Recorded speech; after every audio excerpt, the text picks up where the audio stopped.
बिछड़ जाए हम। रहना मेरे संग हरदम, ऐसा न हो कि बिछड़ जाए हम। घूमना है हमको दूर की दिशाओं में, चलो चले माँ सपनों के गाँव में। कांटों से दूर कहीं फूलों की छाँव में, चलो चले माँ।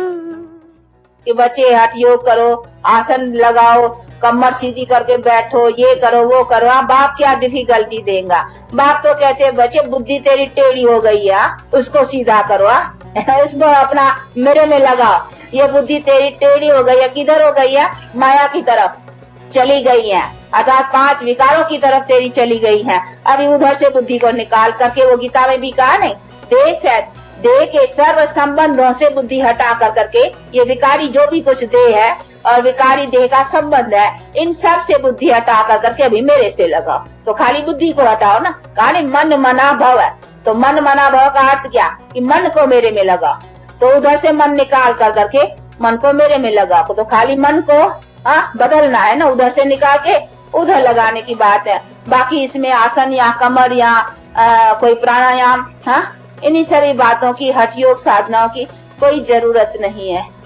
तो इसीलिए बाप कहते हैं कि मेरा योग, जो जिसी योग बल से मैंने तुमको इतना उच्च बनाया और ये तुम्हारे दुख दर्द नाश किए, वो देखो कितना सहज है।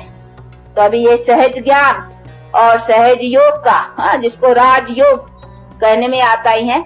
लेकिन मैं आकर करके जो कर्तव्य करता हूँ, तो मैं भी कर्तव्य कैसे करता हूँ, तो वो भी तो मेरी बायोग्राफी समझो ना। मेरे कर्तव्य क्या? तो कर्तव्य की दुनिया यही है।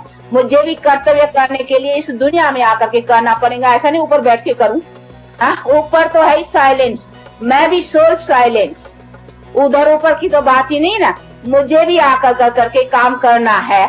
मेरी भी जो महिमा है ज्ञान दाता, ज्ञान का सागर, तो हिया की बात है नहीं। जहाँ ज्ञान है तो मैं वहाँ ज्ञान दूंगा ना। तो इसीलिए तो मुझे आना पड़ेगा नहीं मनुष्यों को समझाने के लिए। तो समझाने के लिए मुझे शरीर लेना पड़ेगा नहीं। कैसे समझाओ? नहीं तो कोई रास्ता बतलाओ, भगवान को राय दियो कि कैसे समझाया। उनका कोई और तरीका आता है किसको? बताओ। चलो चलो माँ सपनों के गाँव में, कांटों से दूर कहीं फूलों की छाँव में, चलो चलो माँ।